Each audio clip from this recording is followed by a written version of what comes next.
హల్లెలూయా పాటలు పాడుతుంటా, హల్లెలూయా పాటలు పాడుతుంటా.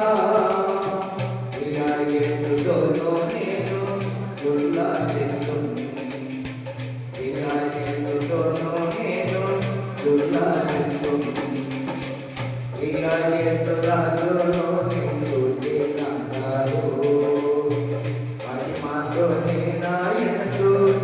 తిన్నాను.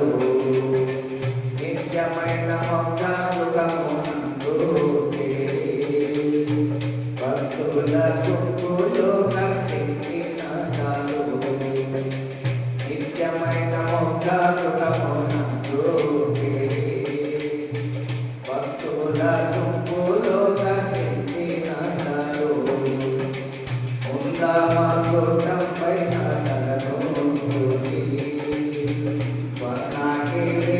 పెట్టి ఆనందిస్తుంది. ఉందామా తోటపై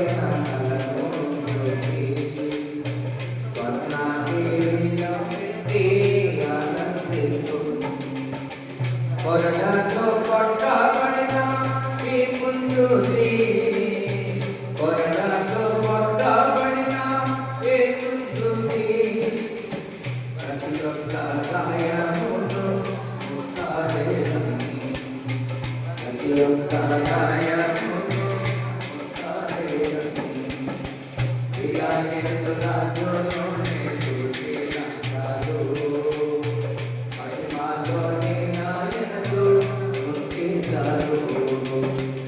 నిత్యమైన మంగళమునందు భక్తుల గుంపులో కర్పించినారు. నిత్యమైన మంగళమునందు భక్తుల గుంపులో కర్పించినారు. హృదయములో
భక్తుల గుంపులు కట్టించినారు.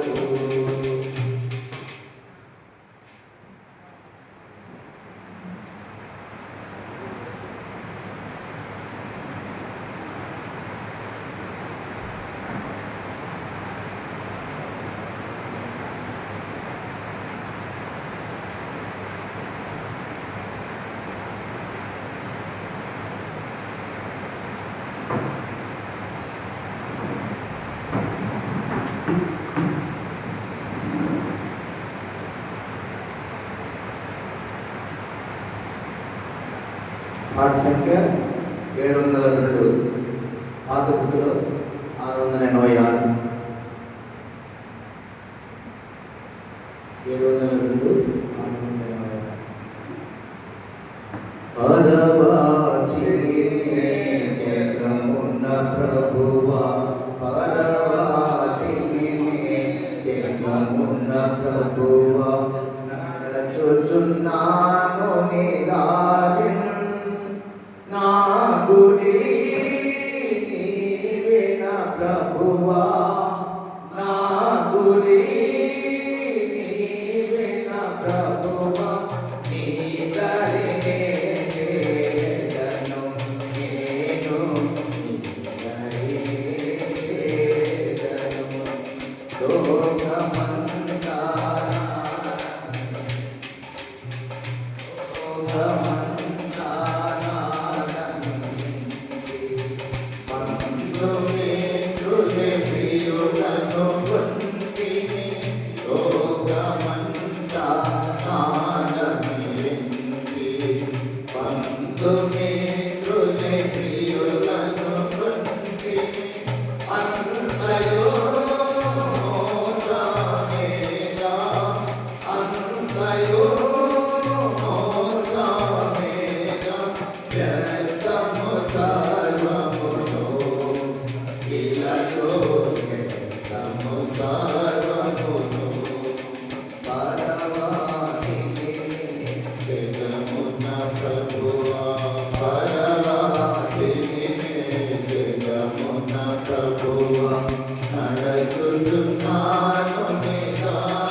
పాట సంఖ్య కొత్త బుక్లో 769, పాత బుక్లో 753.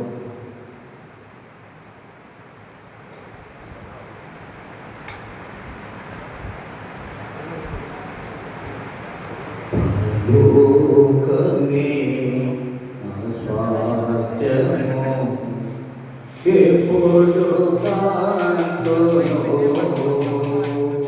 పరలోకమే స్వాస్థ్యము ఎప్పుడు కాంతును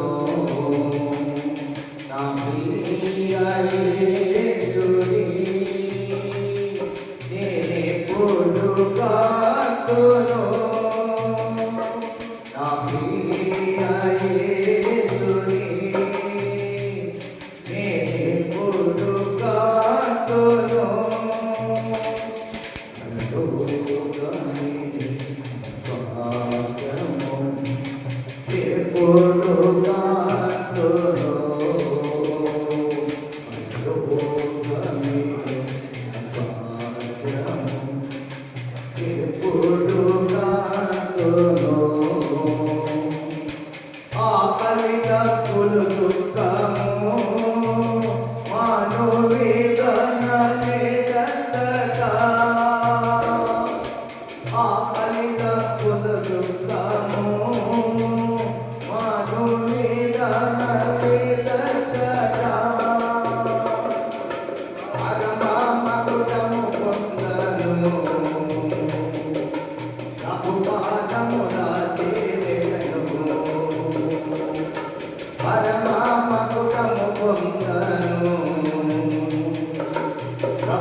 ఎవరైనా కూడా చందుల గురించి చిన్నప్పటి నుంచి కూడా మందిరానికి తెలుసు.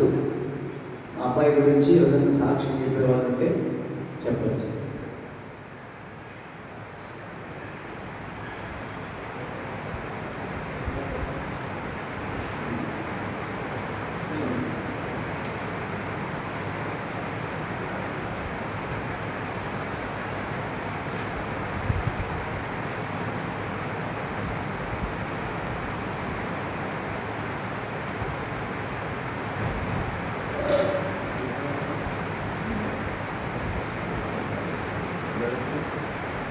ప్రభువైన యేసుక్రీస్తు నామములో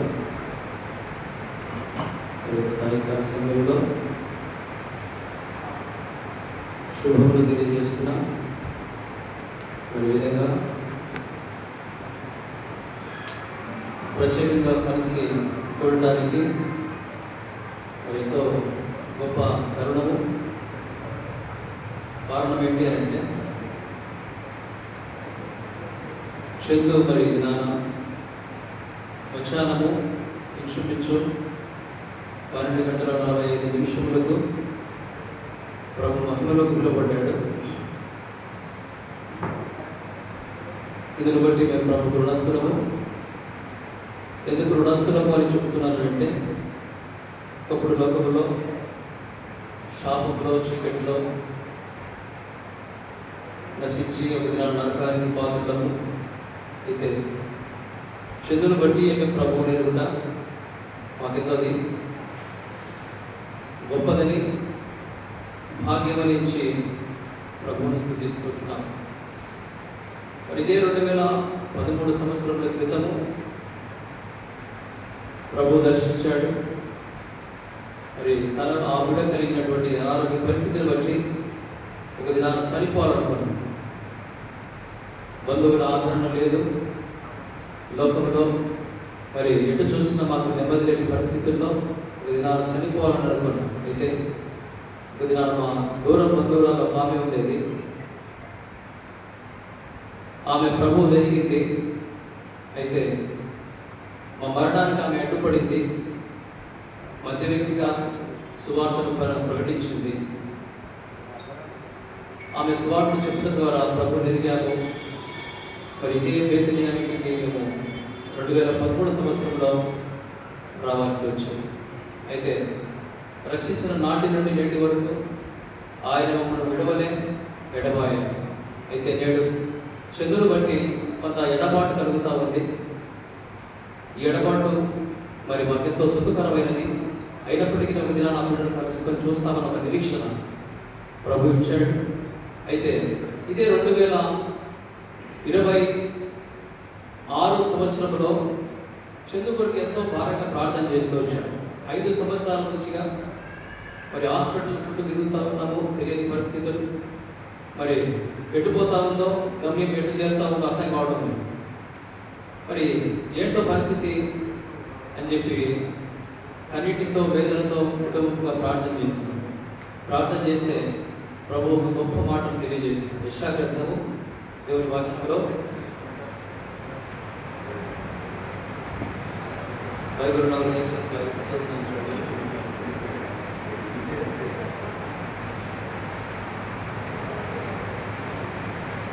35వ అధ్యాయం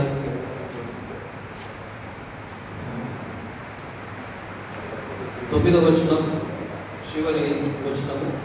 దయచేసి తీసిన వాళ్ళు చదవండి. నేను అంతాలు పెట్టుకోలేదు, సరిగ్గా పెట్టలేదు. తీసిన వాళ్ళు అక్కడ సింహం ఉండదు, క్రూర జంతువులు ఉండవు, అక్కడ కనపడవు, విమోచింపబడిన వారే అక్కడ నడుచుదురు. యెహోవా విమోచించిన వారు పాటలు పాడుచు తిరిగి సియోనుకు వచ్చేదరు. వారి తల మీద నిత్య ఆనందముండును. వారు ఆనంద సంతోషము గలవారై వచ్చెదరు అని దుఃఖము నిట్టూర్పము ఎగిరిపోవును. కాబట్టి ఇక్కడ దేవుని వాక్యాలు మనం జ్ఞాపకం చేసుకుంటే మరి అనేక దినాలుగా ప్రార్థన చేశాం. చందుకొని ప్రభా పరిస్థితి ఏంటి?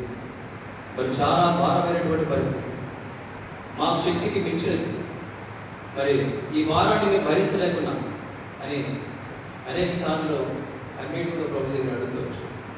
ఎప్పుడైతే ప్రభుని అడిగినాడో ఈ వాక్య భాగాన్ని బయలుపరిచి అక్కడ ఏముండదు, సింహం ఉండదు, ఇంకోటి క్రూర జంతువులు ఉండవు. సింహం ఏం చేస్తుందండి? మనుషులను చీల్చేస్తారు. క్రూర జంతువులు ఏం చేస్తారు? మనుషులను పాడు చేస్తారు. కాబట్టి ఇటువంటి పరిస్థితుల నుండి మరి నేను రక్షిస్తాను, ఆ బిడ్డను నేను రక్షిస్తాను. కాబట్టి ఈ విధంగా నువ్వే భయపడొద్దని చెప్పి దేవుడు అభయమిచ్చాడు. అంతేకాదు నా అధైర్యాన్నంతా కూడా పోగొట్టు. కారణం ఏంటి అని అంటే జంతువు విడలో నేను ఎంతో పడుతున్నటువంటి బాధ, వేదన మరి మీ అందరికీ తెలిసిందే. ఎందుకంటే మరి చందు కొరకు ప్రార్థన చేస్తూ వచ్చిన సంఘం అంతా, అనేక సంఘాలలో మరి చందు గురించి సాక్ష్యం చెప్తూ వచ్చినప్పుడు అందరూ కూడా ప్రార్థన చేస్తూ వచ్చారు.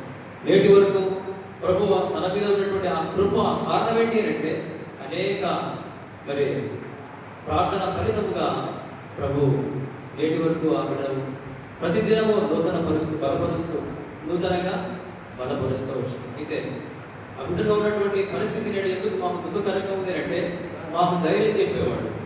ఒకవేళ నేను నా భార్య నా ఇంట్లో మరి ఒకవేళ ఎడముఖం పెడముఖం కలిగి బాధపడుతూ లేక కొట్లాడుతూ ఉంటే, చిన్న సమస్యలతో కొట్లాడుతూ ఉంటే ధైర్యపరిచేవాడు. మరి మీరు ప్రభువుని ఎదిగింది ఎందుకేనా? మీరు ప్రభువుని ఎందుకేనా?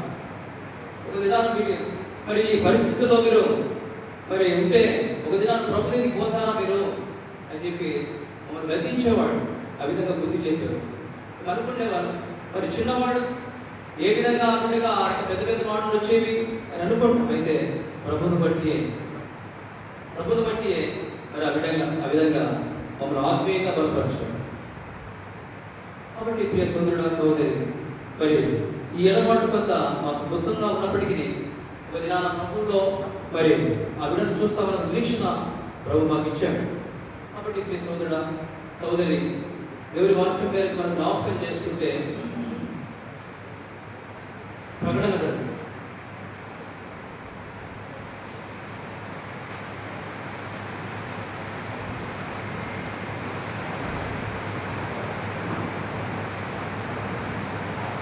14వ అధ్యాయము చదవండి. 13వ వచనం తీసుకున్నాడు. ప్రకటన గ్రంథం 14వ అధ్యాయం.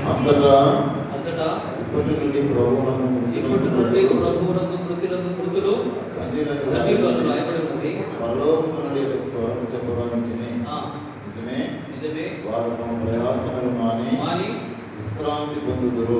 కాబట్టి ఇక్కడ జ్ఞాపకం చేసుకుంటే మరి శరీరంతో మరి చందు ఎంతో బాధపడ్డాడు, ఎంతో వేదన పడ్డాడు. అనేక సార్లు మేము చందు వెళ్ళాము, ఇబ్బంది పడినప్పుడు బాధపడినప్పుడు అనేవాడు ఏమంటే, మీకు బాధ అనిపిస్తే, నన్ను చూసుకునడానికి ఇబ్బంది అనిపిస్తే నన్ను విడిచిపెట్టేయండి, నేను ప్రభు దగ్గరికి పోతాను. మీకు బాధ అనిపిస్తే, మీకు ఇబ్బంది అనిపిస్తే మరి నన్ను వదిలేసేయండి, నేను ప్రభు దగ్గరికి పోతాను. మరి ఆ మాట చెప్పినప్పుడు ఎంతో బాధపడాడు. అయితే తన ప్రయాసను మాని ఇప్పుడు ఎవరి దగ్గరికి పోయాడట? నిత్య ఆనందం లేక నిత్య సంతోషం. మరి ఈ ప్రయాసను వదిలిపెట్టాడు. ఇదనా ఈ భారము, ఈ వేదన, ఈ అవమానము ఇదంతా కూడా విడిచిపెట్టి ఆనందంతో మరి మందిరంలోకి వచ్చినప్పుడు అన్న అంటాడు మాట ఏమన్నాడంటే, అన్న మరి చందు నిద్రపోతున్నట్లే ఉన్నాడు. వాస్తవం, తను నిద్రిస్తూ ఉన్నాడు, నిద్రపోతూ ఉన్నాడు. మరి ఈ మరణం ఒక దినాన మనం ప్రభు దగ్గర తీసుకొని పోతాం.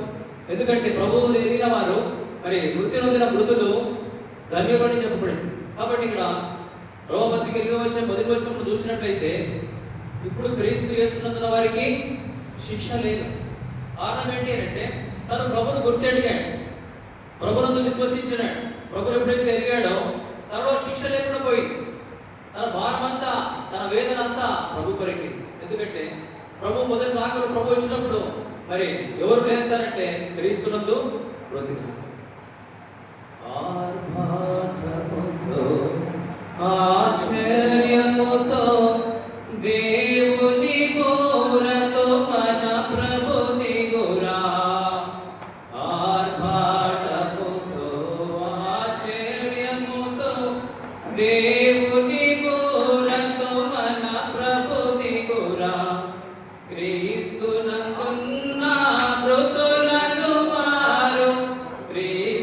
నందున్న మృతులను వారు ఏకముగా ప్రభు యేసుని చేరా, ఏకముగా ప్రభు యేసుని చేరా.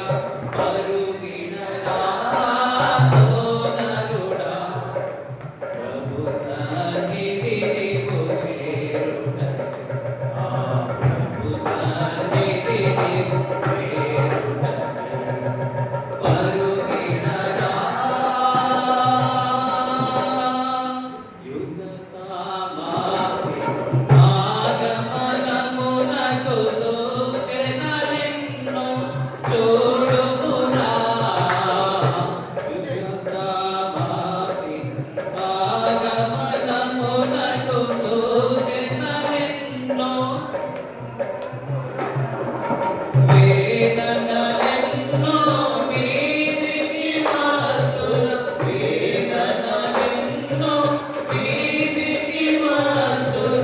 కలవరమంతట తనిపెట్టుమురా, కలవరమంతట తనిపెట్టుమురా.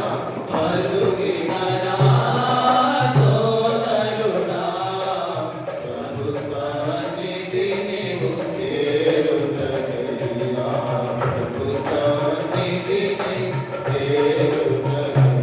కాబట్టి ప్రియ సోదరుడా, సోదరి, ఇప్పుడు ప్రభువునందు మృతి నందున మృతులు కారణం ఏంటి అంటే ఈ లోకంలో శ్రమ, బాధ, నింద, వేదన, అవమానాలు ఇవన్నీ మానవునికి పటస్థించవచ్చు. అయితే ఒక దినాన ప్రభు దగ్గర ఎప్పుడైతే మనం చేరుతామో వారే ధన్యులు.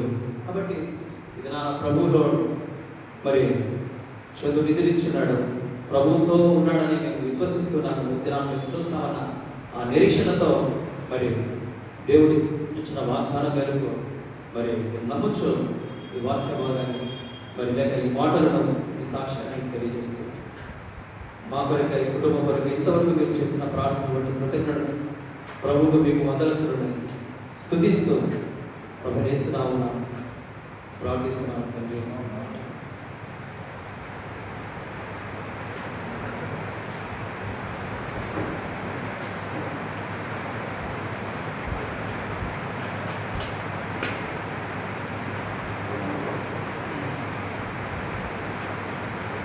కొద్ది వాక్య భాగాన్ని చూసుకొని ముగించుకుంటాము. ఇప్పుడు ఆమె చదివినటువంటి భాగాన్ని మరోసారి జ్ఞాపకం చేస్తాను. ప్రకటన 14వ అధ్యాయము 13వ వచనము. అంతటా ఇప్పటి నుండి ప్రభువునందు మృతునందు మృతులు ధన్యులని వ్రాయమని పరలోకం నుండి ఒక స్వరము చెప్పగా వింటిని. నిజమే, వారు తమ ప్రయాసములు మాని విశ్రాంతి పొందుదురు, వారి క్రియలు వారి వెంట పోనని ఆత్మ చెప్పుచున్నాను. ప్రార్థనిస్తాను. ప్రియమైన తండ్రి, నీ వాక్యమును ఈ సమయంలో, నీ ఆలోచనను, నీ తలంపులను అనుగ్రహించును. నిష్ప్రయోజన దాసుని మీరు పొందగలిగి నా తల్లిదండ్రులతో మీరు మాట్లాడండి. ఈ విలువైన సమయాన్ని దీవెనకరంగా చేయండి. యేసునామమున ప్రార్థించి స్తుతించి వేడుకుంటున్నాము తండ్రి.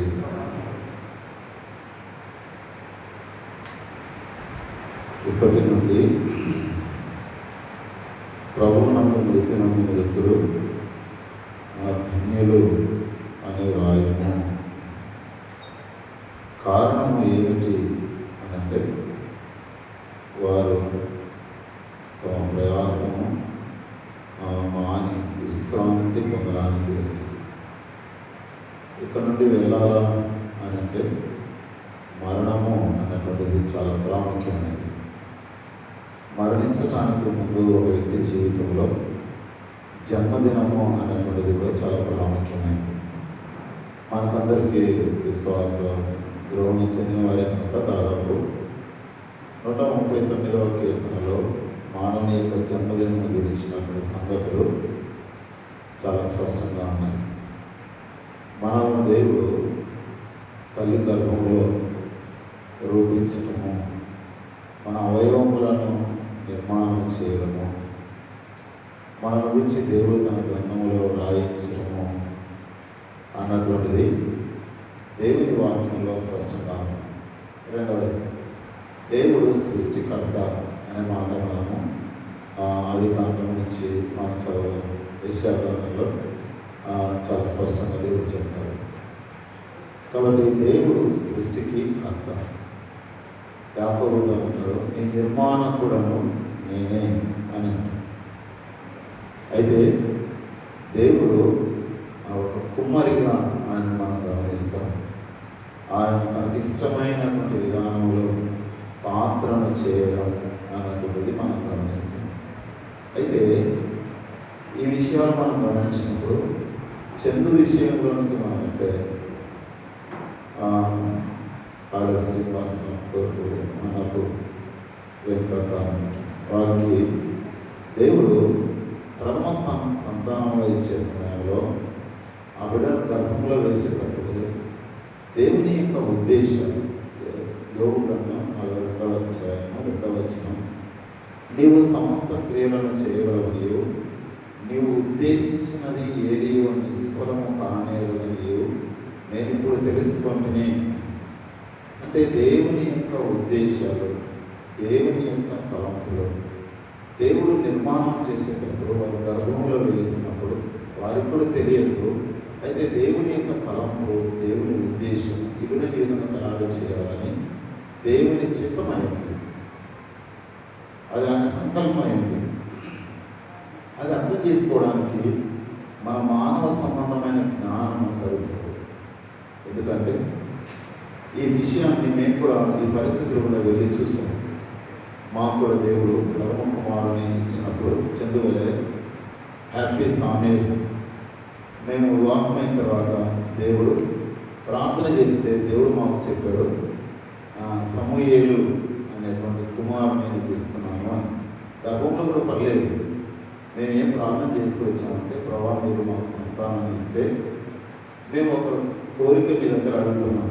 ఏం అడుగుతున్నామంటే, వారు వాళ్ళ ఏం సృష్టికర్తవ్యం మేము జరిగి మారు మనసు రక్షణ పాప క్షమాపణ పొందాలి. కాబట్టి ఈ వరం వారికి మీరు అనుగ్రహించాలి అని మేము ప్రార్థన చేస్తాం. మేము ఆస్తులు అడగడం లేదు, లోకంలో మేము ఏది అడగలేదు.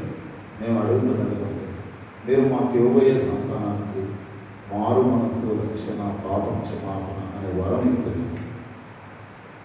అని ప్రభు దగ్గర ప్రార్థన చేస్తాం. అప్పుడు దేవుడు మాకు సమూయేలు అనే వ్యక్తిని ఇస్తున్నాడు. దేవుడు బయలుపరిచింది. అయితే పుట్టిన తర్వాత చాలా బాగానే ఉన్నాడు, చాలా అందంగా ఉన్నాడు, చక్కగా ఉన్నాడు, చక్కగా శిష్యుడు పెరుగుతున్నాడు. అయితే అన్ని విధాలు బాగానే ఉంది. పరిగెడుతున్నాడు, ఆడుకుంటున్నాడు, నంద్యాల గుడిసెపల్లి స్కూల్లో చదువుకుంటా ఉన్నాడు.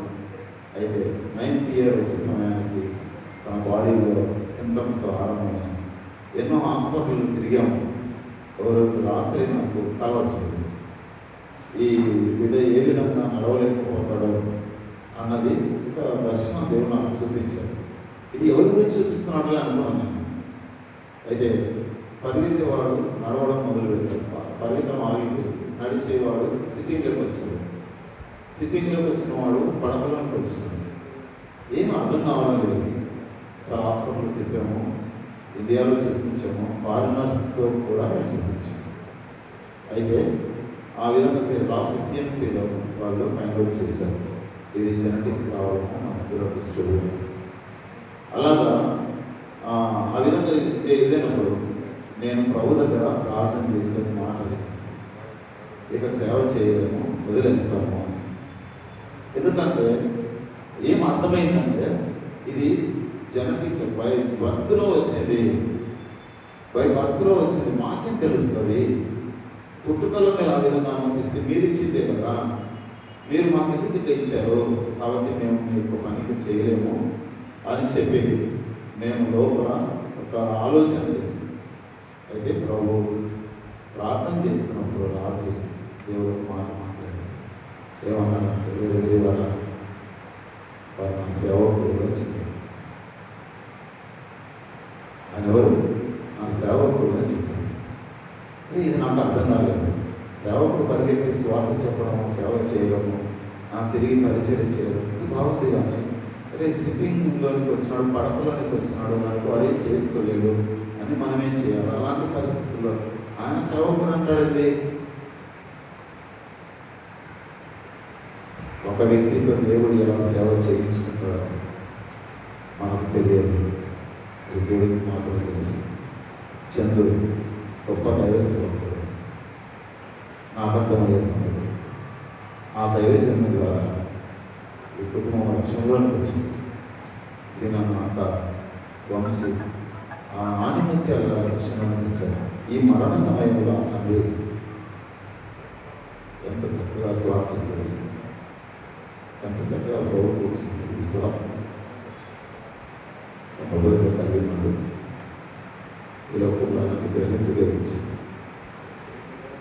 కాబట్టి దేవుడు అలాంటి జన్మించినప్పుడు అర్థం చేసుకోలేము. చాలా ప్రయాణం తల్లిదండ్రులుగా ఇబ్బంది పడతాం, కష్టపడతాం.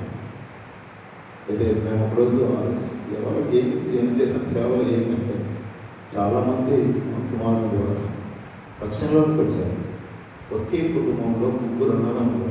ఒక అబ్బాయి ఐఏఎస్ అబ్బాయి సిద్ధపడతా ఉన్నాడు, ఒక అబ్బాయి మెడిసిన్ చేసి డాక్టర్ అయ్యాడు, ఇంకో అబ్బాయి డాక్టర్. 3 అన్నదమ్ములు ఒకేసారి రక్షించబడ్డారు. వారి దగ్గరికి వచ్చి వారితో మాట్లాడుతుంటే వాడు చెప్పేటువంటి దేవుని ప్రేమ గురించి, సువార్త గురించి వారు చెప్తే వాళ్ళు విని 3 అన్నదమ్ములు రక్షించబడ్డారు. అట్లా దేవుడు పడకలో కూడా వాళ్ళు చెప్పారు, మేము శ్యామ్ యొక్క స్వార్థ ద్వారా, శ్యామ్ ప్రభు గురించి మాకు చెప్పడం ద్వారా మేము రక్షించగలం. చాలామంది జీవితాల్లో దేవుడు వారి ద్వారా కార్యం చేస్తాడు. కాబట్టి జన్మలో మనం చాలాసార్లు దేవుని యొక్క కార్యాన్ని, దేవుని ఉద్దేశాలను మనం అర్థం చేసుకోలేము. అది దేవుడు మనకు బయలుపరిస్తేనే అర్థమవుతుంది. ఈ విధంగా చందు విషయంలో దేవుడు తన ఉద్దేశం ప్రకారం ఆ విధంగా జన్మింపచేస్తున్నాడు. దీనికి పీరియడ్ అర్థమవుతుంది. అంటే మామూలు దీని కాలమానం ఎంత ఉంటుందంటే 20 సంవత్సరాలు. మా పెద్ద అబ్బాయి 20 సంవత్సరాలు ప్రభు దగ్గరికి వెళ్ళాడు. రెండో అబ్బాయికి చిన్నవానికి వానికి కూడా జన్మింగ్ ప్రాబ్లం, సేమ్ ప్రాబ్లం. ఆయన కూడా మీకు అందరికీ తెలుసు, అందరూ వచ్చారు, అందరూ వచ్చినారు. ఈ మధ్య కాలంలోనే ఫిలిమోను ప్రోగ్రాంలో పిలువబడ్డాడు. అయితే వీళ్ళ వయసు 20 సంవత్సరాలు కంప్లీట్ మాసాలు జరుగుతుంది అంతే వీళ్ళ కాలం. మేము చదువు బాగాలేదని అన్న వాళ్ళు చెప్పినప్పుడు వెంటనే హాస్పిటల్కి వెళ్ళాము, చూసాం. అర్థమవుతుంది అక్క అన్న ఏడుస్తున్నారు, కానీ అర్థమవుతుంది. ఎందుకంటే మా అనుభవం మీద వెళ్ళాను కాబట్టి చూస్తే అరే హార్ట్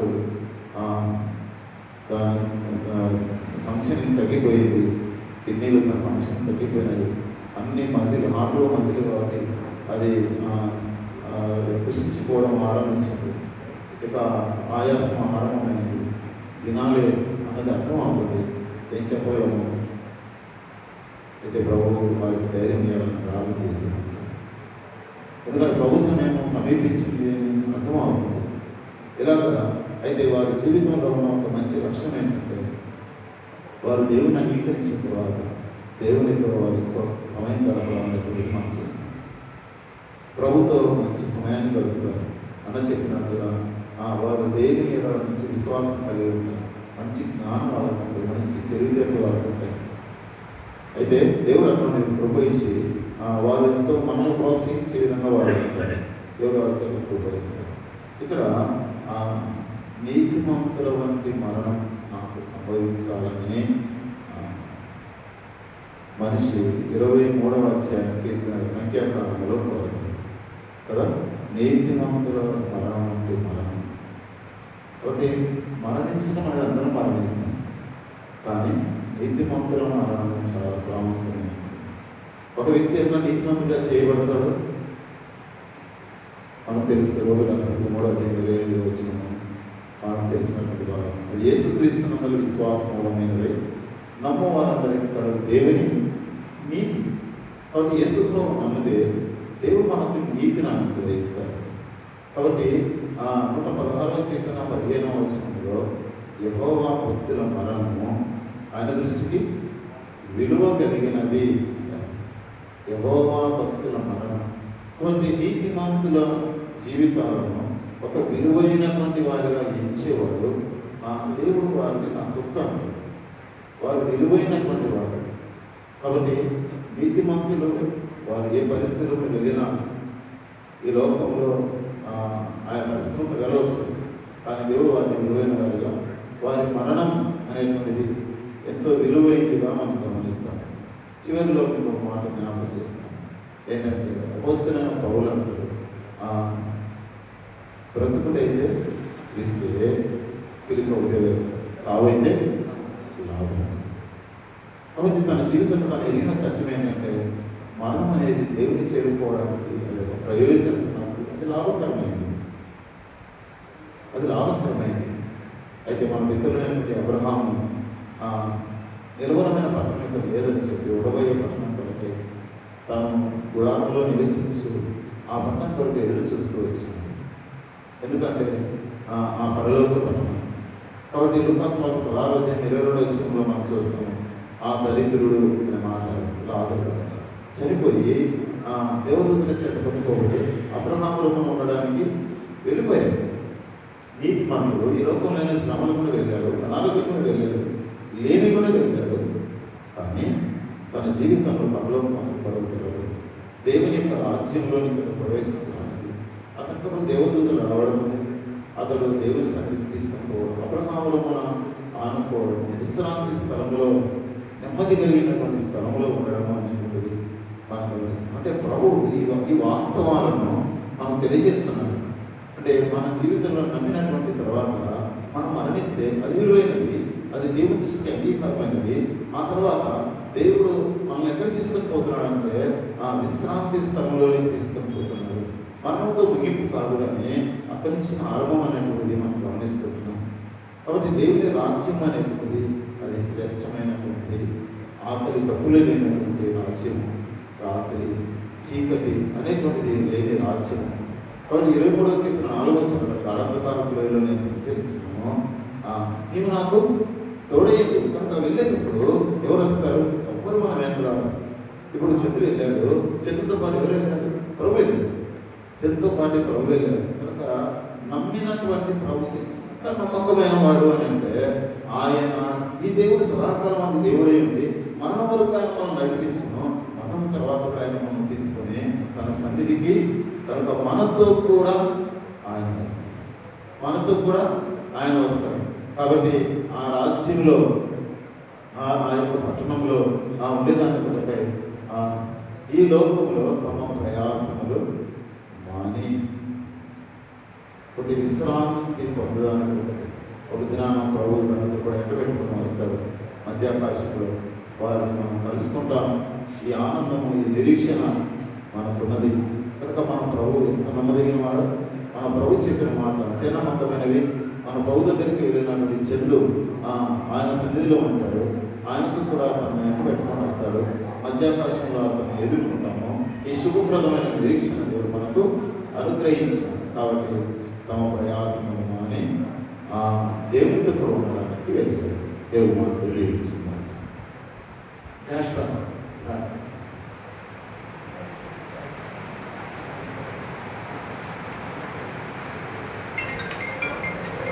ప్రార్థన చేసుకుంటున్న ముందు నేను కూడా చందుతో నాకు పరిచయాన్ని కొంత షేర్ చేసుకోవాలి. నేను కూడా కొంత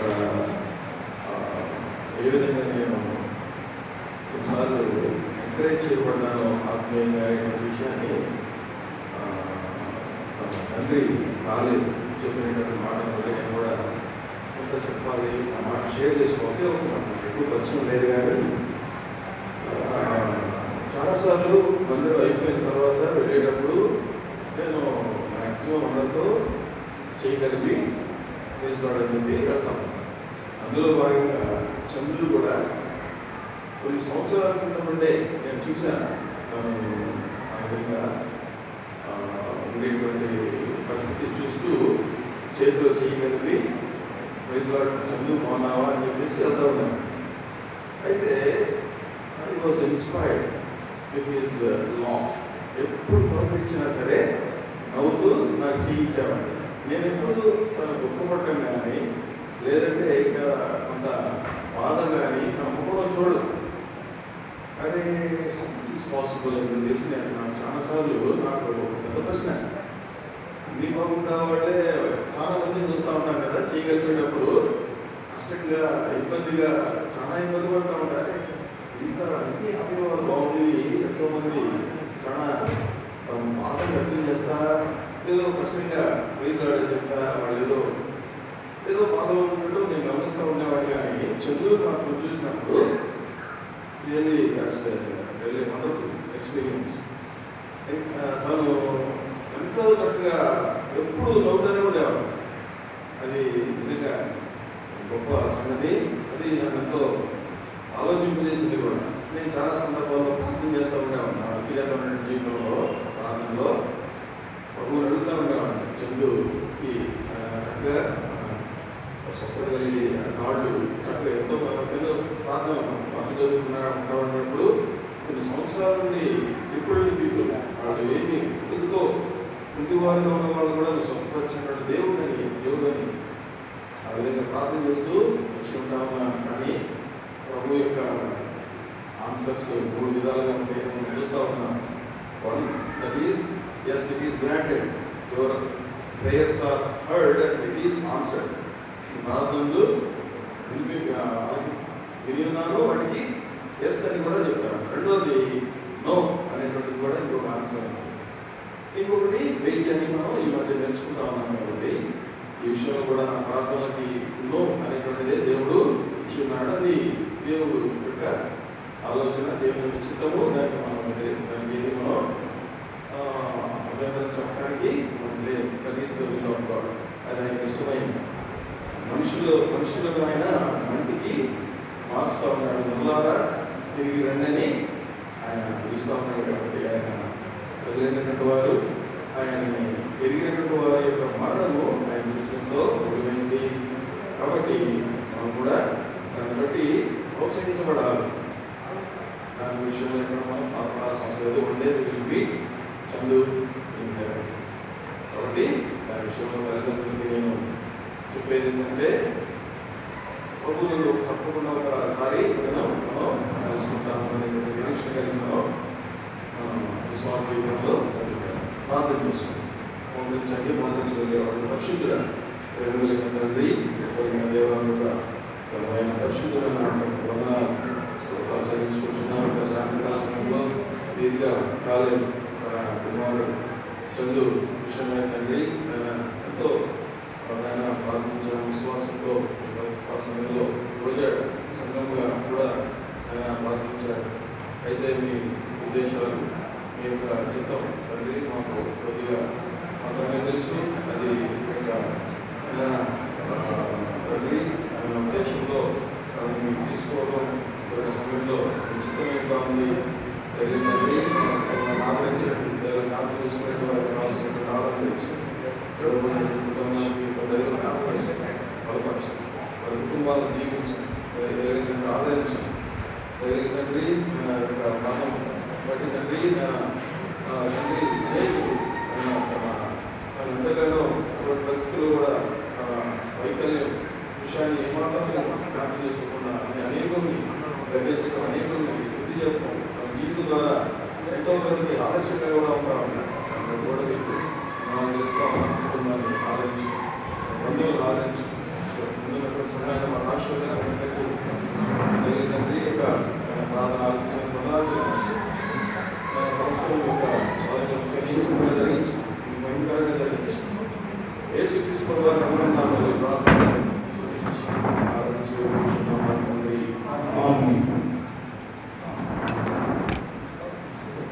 దయచేసి ఆఖరికి ఎవరైనా చూడాలనుకుంటే మరి చూడవచ్చు. ఆ తర్వాత భౌతిక దేహాన్ని పెట్టెలో పెట్టి బేతనీ సమాధి స్థలానికి తీసుకెళ్తారు. వాహనాలు కూడా ఏర్పాటు చేసినారు. మరి ప్రతి ఒక్కరు కూడా అక్కడి దాకా వచ్చి వారి కుటుంబాన్ని ఆదరించవలసిందిగా ప్రేమతో మనవి చేస్తున్నాం.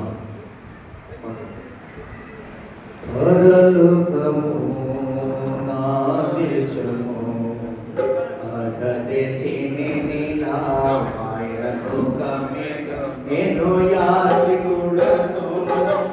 పరలోకము దూరం పెట్టుకో, దూరం పెట్టు.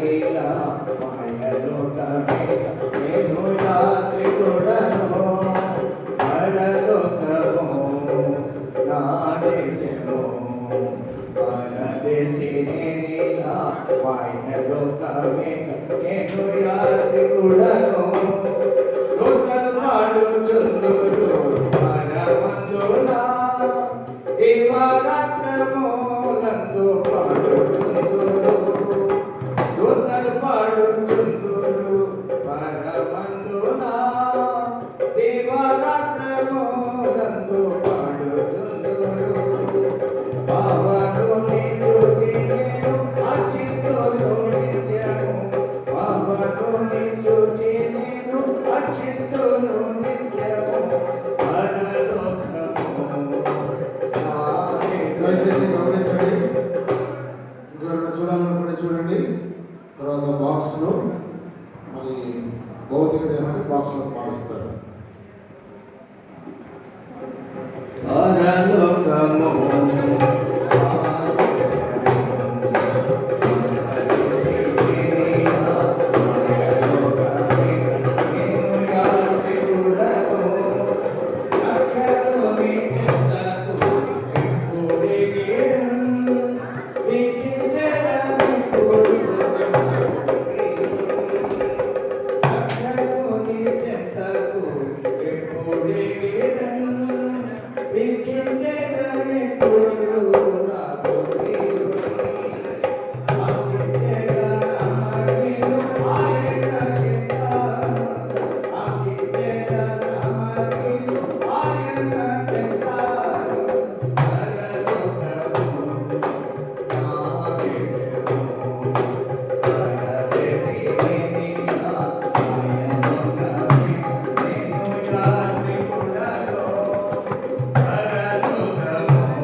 ఎప్పుడు నేను వెళ్ళేదను ఆకుపడుతున్నది స్థానము అతనికి ఎప్పుడు నేను వెళ్ళేదను ఆకుపడుతున్నది గమ్యస్థానము అచ్చటాన్ని వచ్చేదను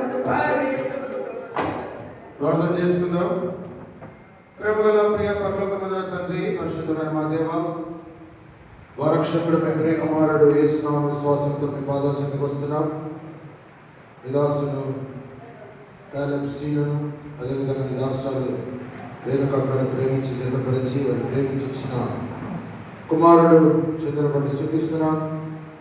తనకి యాత్ర జీవితాన్ని ముగించుకొని పరలోకపు పిలుపుని అందుకొని ప్రభావ మీ దగ్గరికి వచ్చినాడని దాన్ని బట్టి స్తుతిస్తున్నాం. ఫిలిప్పీయులకు రాసిన పత్రిక 3వ అధ్యాయం ఉన్నట్టుగా మా జీవితాలలో మేము శిలువలకు విరోధముగా ఉండి భూలోక సంబంధమైన వారముగా ఉన్నాం. శిలువ వైపు మేము ఇది చూడని వారముగా ఉన్నాం. కాబట్టి మరణం ద్వారా ప్రభు మీద ఆధారపడుటకు జీవితాలు సరిచేయబడి సంపూర్ణముగా మీ మీద ఆనుకున్నట్టు సహాయం చేయదు ప్రభా. ఈ దీన శరీరము మహిమా శరీరముగా లేపబడుతుందనే నిరీక్షణతో మేమున్నాం ప్రభా. ఇప్పటితో తన యొక్క దుఃఖమును, బాధను, నిందను, అవమానమును అన్ని పరిస్థితులతో తన యాత్ర జీవితంలో చిన్న వయసులో ఎంతో బాధ అనుభవిస్తూ వచ్చినాడు. అయితే కొద్ది నెమ్మది గల ప్రదేశం, అక్కడ కన్నీరు లేదు, ఏమీ లేదు, ఆనందం గల ప్రదేశం, నూతన ఎరుషలేములోనికి ప్రవేశింపజేస్తున్నారు. స్తుతిస్తున్నాను. కుటుంబానికి కూడా ఆదరణ చేయము, రక్త సంబంధికులకు, బంధువులకు, శ్రేయోభిలాషులకు అందరినీ కూడా ఆదరణ దయచేయము. మీరు కృపను గురించి భూస్థాపన కార్యక్రమం ద్వారా మిమ్మల్ని మీరు మహింపరచుకోమని వేడుకోవచ్చు. ముఖ్యంగా వంశీ కొరకు ప్రార్థన చేస్తున్నాం. తనకు కూడా కృపను గ్రహించి చిన్నవాని యొక్క మంచి సాక్ష్యాన్ని బట్టి స్తుతిస్తున్నాం. గొప్ప దేవుడిని స్తుతిస్తూ మా రక్షకుడు మీ ప్రియ కుమారుడు యేసుక్రీస్తు ఘనమైన శ్రేష్ఠమైన విశ్వాసంతో ప్రార్థించే వేదిక వచ్చినాం తండ్రి. ఆమేన్. తీసుకెళ్ళండి.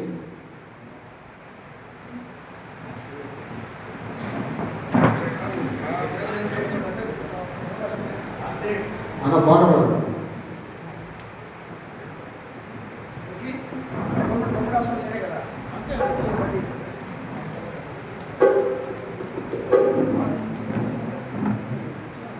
పరలోకము నా దేశము పరదేశిని మాయలోకమే నేను యాత్రికుడను పరలోకము నా దేశము పరదేశిని మాయలోకమే నేను యాత్రికుడను.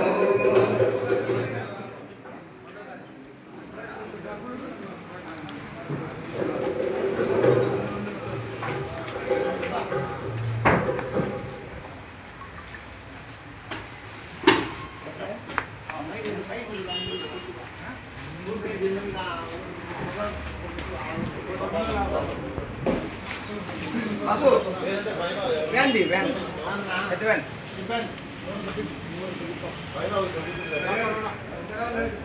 పైకి